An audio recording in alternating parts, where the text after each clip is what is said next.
بھائی نے سوال کیا کہ امیر معاویہ رضی اللہ تعالیٰ عنہ اور علی رضی اللہ تعالیٰ عنہ میں اصل بنیادی اختلاف کیا تھا، اس پر شرح صدر کر دیں۔ دیکھیں میرے بھائی، پہلے تو ایک چیز سمجھیں، یہ امیر معاویہ نہ کہا کریں، اس میں تھوڑی تصحیح کریں۔ اگر آپ نے امیر معاویہ کہنا ہے تو یوں کہا کریں امیر ابو بکر، امیر عمر، امیر عثمان، امیر علی، امیر معاویہ۔ یہ خالصتاً ناسبیوں کی اصطلاح ہے کہ علی کو علی کہنا اور معاویہ کو امیر کہنا۔ سمجھ رہے بات کو؟ تو اگر آپ نے کہنا ہے، ہمارے شیخ بدی الدین شاہ صاحب رحمۃ اللہ علیہ وہ جب بھی صحابہ کرام یہ خلفائے راشدین کا نام لیتے تھے تو اس طرح کہتے تھے امیر ابو بکر، امیر عمر، امیر عثمان، امیر علی، امیر حسن، امیر معاویہ۔ تو صرف معاویہ رضی اللہ عنہ کے ساتھ امیر نہیں لگے گا، پھر سارے صحابہ کے ساتھ، یعنی سارے خلفائے راشدین کے ساتھ لگے گا۔ اور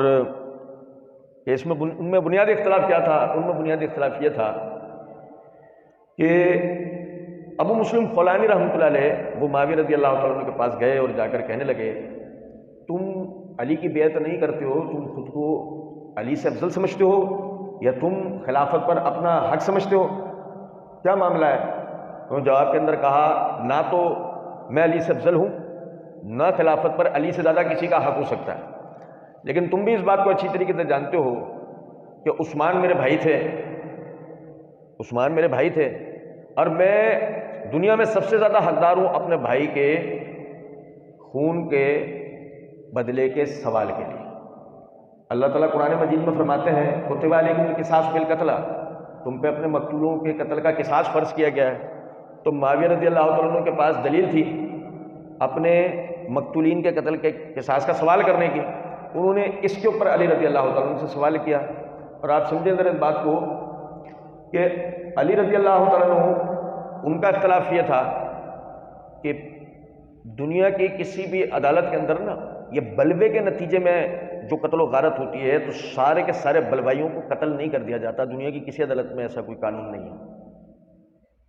قاتل کی تحقیقات ہوتی ہے اور قاتل کو جو نا کیفر کردار تک پہنچایا جاتا ہے۔ اور ظاہر ہے کہ یہ بلوے کا معاملہ تھا، علی رضی اللہ تعالیٰ عنہ ایک دم تو ان سب کو قتل نہیں کر سکتے تھے، تو آپ اس کے لیے مناسب وقت کے منتظر تھے، اور اس سے پہلے آپ کا یہ مطالبہ تھا کہ تم بیعت کرو، ایک خلافت کے دہارے کے اندر داخل ہو جاؤ، پھر ہم اس معاملے کو مل کر دیکھیں گے۔ اور ادھر معاویہ رضی اللہ تعالیٰ عنہ اس بات کو اچھی طریقے سے سمجھتے تھے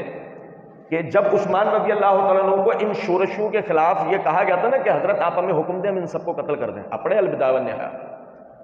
کہ جب ان شورشیوں کے خلاف عثمان رضی اللہ تعالیٰ عنہ نے میٹنگ بلوائی تو معاویہ رضی اللہ تعالیٰ عنہ نے یہ مشورہ دیا تھا کہ حضرت آپ ہمیں حکم دیں ہم ان سب کو قتل کر دیتے ہیں، تو آپ کی جو فہم و فراست تھی وہ بالکل صحیح تھی، یہ سب قتل کے لائق تھے۔ الفطرۃ اشد من القتل، امت میں ایک ایسا فتنہ یہ لوگ کر گئے کہ جس کا بھگتان آج تک امت کر رہی ہے، ایسی ہے نا۔ تو عثمان رضی اللہ تعالیٰ عنہ نے اپنی فطرتی نرمی کی وجہ سے ان کو معاف کرا، ان کو قتل نہیں ہونے دیا، ان کے خلاف کوئی سخت حکم آپ نے جاری نہیں کیا، نتیجتاً وہ اپنی سازش میں کامیاب ہوئے اور عثمان رضی اللہ تعالیٰ عنہ کو شہید کر دیا گیا۔ امت کے سامنے یہ تجربہ آ گیا کہ شورشوں باغیوں کا حل کیا ہے؟ قتل کرو۔ تو اب آپ سمجھیں اس بات کو کہ اگر ایسا نہیں ہوگا تو نتیجے میں دوسرا کرائم ہوگا، دوسرا شخص ٹارگٹ ہوگا، پھر تیسرا ہوگا، پھر چوتھا ہوگا، پھر پانچواں ہوگا۔ تو معاویہ رضی اللہ تعالیٰ عنہ اچھی طریقے سے جانتے تھے کہ اگر ایک مرتبہ ان کا ہاتھ کھل گیا ہے